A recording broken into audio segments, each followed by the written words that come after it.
Assalamualaikum warahmatullahi wabarakatuh. Insan Olahraga Jawa Barat telah hadir di studio KONI Jawa Barat Ketua Umum Bapak Ahmad Saifuddin. Selamat sore Pak Ahmad. Selamat sore. Para insan olahraga Jawa Barat, hari ini kita akan bincang-bincang sebentar saja. Bagaimana di sini adalah salah satu sosok yang dulu mencetuskan Jabar Kahiji, di mana saat itu adalah sebuah motivasi kepada insan olahraga Jawa Barat, terutama atlet dan pelatih, bagaimana agar olahraga Jawa Barat berprestasi di PON maupun di kancah internasional. Jabar Kahiji itu dicetuskan pada tahun 2010 dan hasilnya cukup fenomenal, di mana di PON 2012 Riau, Jawa Barat menempati peringkat kedua atau runner up. Kemudian tahun 2016 di kandang sendiri Jawa Barat meraih juara umum dengan mendapatkan medali emas dalam sejarah PON yang terbanyak. Yeah. Untuk itu mari kita mendengarkan bagaimana dulu konsep Jabar Kahiji dan setelahnya sekarang menuju PON 2021 di Papua, Jawa Barat akan seperti apa. Pak, dibuka dulu ini Pak. Boleh? Ya. Sebelum kita mulai Pak Ahmad, kita sahab olahraga dulu untuk memberikan semangat. Salam olahraga, Jabar juara, kudu menang.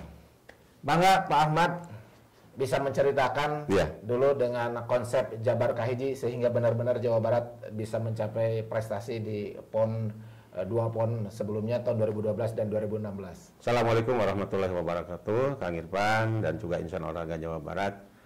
Secara singkat saja bahwa Jabar Kahiji salah satunya adalah kami di dalamnya. Selain ada Profesor Satar Sinaga dan juga Ketua Umum KONI Jawa Barat kita, yaitu waktu itu adalah Bapak Haji Syarif. Bahwa Jabar Kahiji itu adalah gerakan moral, Kang Irwan. Gerakan moral yang harus dimiliki oleh semua masyarakat Jawa Barat dalam rangka menjadikan satu pemahaman, pemikiran, dan memberikan motivasi kepada semua atlet Jawa Barat dalam rangka mewujudkan keinginan dan harapan yang paling terbaik. Saat itu 2012 yang tadinya kita sebelumnya adalah juara keempat, kita ingin memperbaiki peringkat, ternyata kita bisa jadi kedua.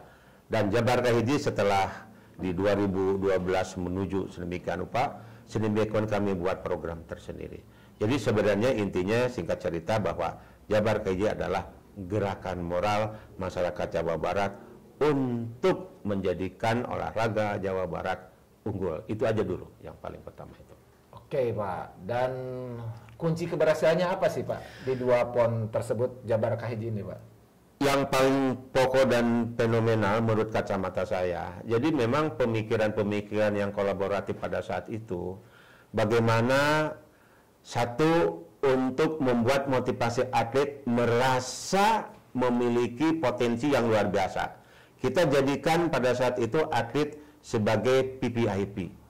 Artinya mereka ini adalah orang yang harus didahulukan dalam segala hal. Sehingga mereka merasa didukung dari semua aspek. Itu yang pertama.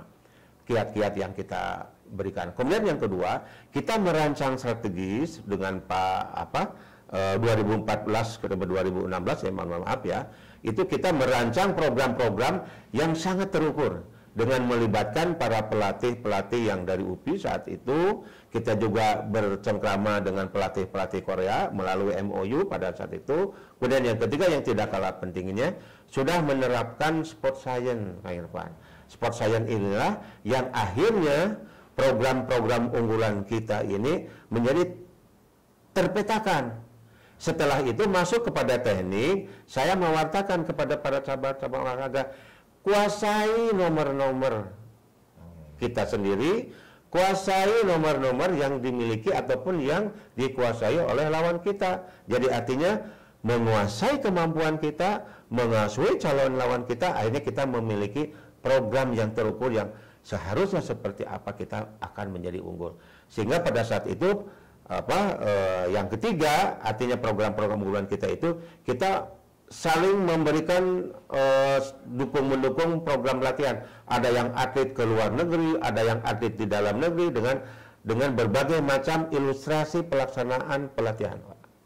Sehingga anak-anak itu benar-benar tahu porsi yang harus dilakukan oleh karena dia akan menjadi nomor satu kalau menghabiskan atau menyelesaikan program latihan itu.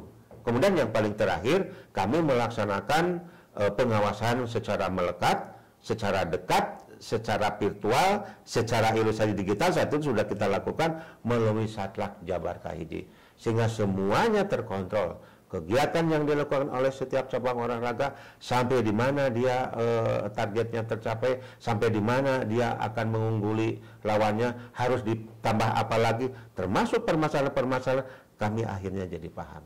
Disitulah Kang Irfan, Jabar Kahiji betul-betul sangat fenomenal menurut kacamata saya, karena memang semuanya terukur.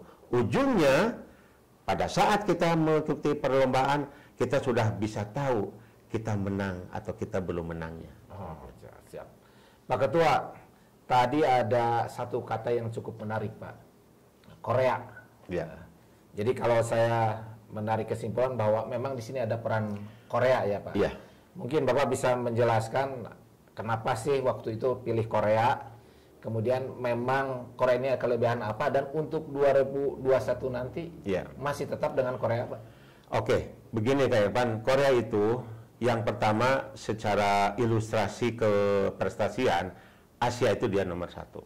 Di Olimpiade sudah ada beberapa nomor-nomor tertentu, cabur tertentu yang dia unggulin. Sehingga kami berdekatlah dengan Korea, karena memang secara chemistry, geografi, kemudian khususnya masalah individu-individu manusianya itu nggak jauh berbeda lah, Asia lah istilahnya, ras Arya. Sehingga kita juga melalui pendekatan itu melakukan MOU dan juga dijamin sama mereka, ternyata di luar dugaan kita bahwa pelatih Korea itu cukup paham tentang atlet-atlet kita. Itu yang awalnya saya tidak sadar, sehingga mereka dalam begitu MOU dan mereka melaksanakan pelatihan dengan kita, mereka sosialisasinya tidak terlalu sulit gitu loh. Itu yang pertama. Kemudian yang kedua, memang secara keprestasian, cara melatih itu sangat luar biasa. Kalau di Jepang, ya, atlet itu dia melakukan program tersendiri setelah diberi program oleh pelatihnya. Tetapi di Korea beda. Atlet itu benar-benar dibuat sedemikian rupa oleh pelatih dengan tuntutan program yang sudah dia sepakati. Sehingga hubungan atlet dengan pelatih itu betul-betul saling memiliki. Itu yang saya lebih dekat, kenapa saya harus memilih Korea. Dan itu bisa dibuktikan. 2016 itu hanya 9 cabang olahraga, tetapi subsidi dari medali emas yang diraih oleh anak-anak atau atlet yang dilatih Korea itu cukup signifikan, 35%. Nah, kalau kemarin kan tadi Bapak katakan hanya 9 cabur ya Pak, 2016. Karena kita berhasil di Korea, kenapa sih Pak di Papua ini tidak 36 cabur sekalian gitu Pak? Kan istilahnya begini Pak, ini kalau pasti masyarakat mendukung gitu Pak ya. Karena memang ada hasilnya prestasi. Betul. Dan begini Pak, selain kita juga melihat dari kapasitas kesiapan Korea, kemampuan Korea, dan juga mereka tuh kalau melatih tidak mau hasilnya jeblok. Jadi mereka masih pada ruang lingkup yang dia kuasai, dan dia pelatihnya sudah dinyatakan dia menguasai dan pernah menjadi juara di Olimpiade. Itu yang paling pokok. Jadi pelatih-pelatih itu yang dia miliki, sehingga kita menambah cabang olahraga misalkan yang tadinya 9 jadi 30 atau 34 itu kita tidak bisa. Tetapi cara lain kita sudah mampu menerapkan. Alhasil Kang Irfan, walaupun Korea itu hanya 9 cabang olahraga, tetapi tata cara melatih kita sudah mendapatkan, sehingga yang lain pun mampu menerapkan secara sedikit-sedikit mengikuti irama-irama yang dilaksanakan oleh Korea, dan akhirnya itu menjadi motivasi atlet-atlet di dalam melaksanakan program latihan. Jadi artinya Korea ini memiliki tanggung jawab besar gitu. Tanggung jawab besar. Jadi yang latih di sana harus emas, memang harus emas gitu Pak. Itu tujuan. Kalau tidak emas, dia istilahnya tuh, maaf ini kita buka ya. Kasarannya tuh dibayar juga nggak ada masalah kasarannya itu. Makanya dia tuntutannya sangat disiplin. Oh iya. Jadi bukan ke sana pokoknya latihan hasil gimana nanti nggak mau ya, itu yang harus jadi. Korea itu melihat hasil latihan atlet dan mereka juga mengevaluasi cara pelatih menjadikan atlet itu berhasil atau tidaknya. Dan di sana sudah mendapatkan penilaian tertentu. Dan kebetulan pelatih-pelatih yang melatih atlet Jawa Barat itu jadi unggul di sana. Karena apa? Karena sesuatu yang diterapkan itu, karena tantangannya mungkin banyak, sehingga ada model-model yang tidak serta-merta ada di Korea. Dia dapatkan cara melatih di sini gitu loh. Itu juga jadi masukan tersendiri bagi perkembangan cara melatih dan bagi pelatih Korea. Di provinsi apa sih Pak di Korea itu? Gyeongsang-buk. Gyeongsang-buk. Ya, Pak. Kan mendapat informasi Pak, katanya tidak bisa semua provinsi ya, daerah di Indonesia yang mau berlatih di Gyeongsang-buk ya. Betul. Jadi mereka hanya untuk Jawa Barat saja. Betul. Katanya.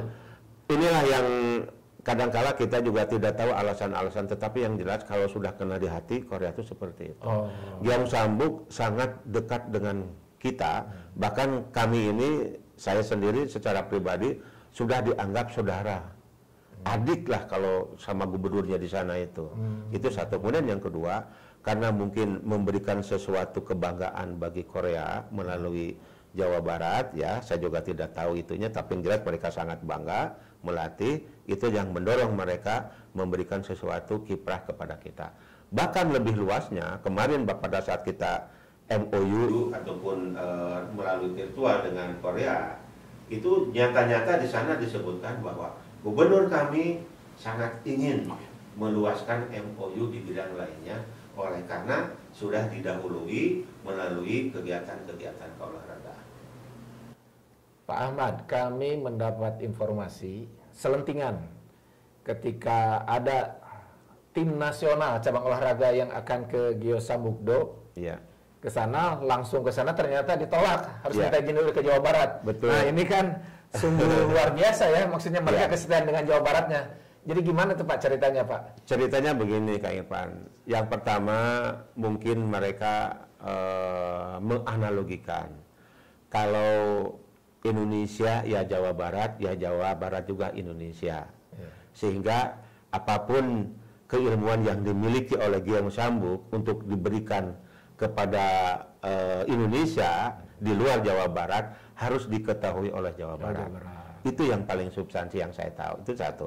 Kemudian yang kedua, oke lah, silakan saja izin dulu ke Jawa Barat, karena selama ini kami itu hanya berkomunikasi dan hanya memberikan segala sesuatu kepada Jawa Barat. Jadi kalau Jawa Barat mengizinkan, kami akan memberikan. Seperti itu Kak Irwan. Luar biasa sekali ya, kesetiaannya ya. Kesetiaannya kalau di kita. Tahu kalau di kita itu nanti. Ya. Kalau ada yang masuk asal aja mungkin masuk ya Pak. Nah Pak Ahmad, karena ada waktu terbatas, kira-kira 2021 ini proyeksi bagaimana nih Pak Ahmad dengan Korea ini Pak? Kebijakan kita Kak Irfan, yang pertama karena era pandemi ini kita juga tidak boleh menyerah. Saya katakan kepada teman-teman, kepada para atlet, di dalam latihan tetap kita harus jalan, tetapi kita harus melaksanakan kiat-kiat protokol kesehatan. Artinya kita melaksanakan normalisasi dalam semua kegiatan, tetapi dalam situasi yang tidak normal. Kita sudah memiliki pedoman dalam melaksanakan pelatihan dalam situasi COVID. Kemudian yang kedua, kita memiliki kemampuan untuk mengawasi bahwa situasi COVID sesuai dengan protokol kesehatan kita melaksanakannya. Sehingga atlet juga kita jamin. Dan terakhir, saya melaksanakan swab untuk meyakinkan kepada para atlet, sekaligus kami ingin melindungi mereka supaya mereka juga terbebas, terhindar dari keterpaparan itu.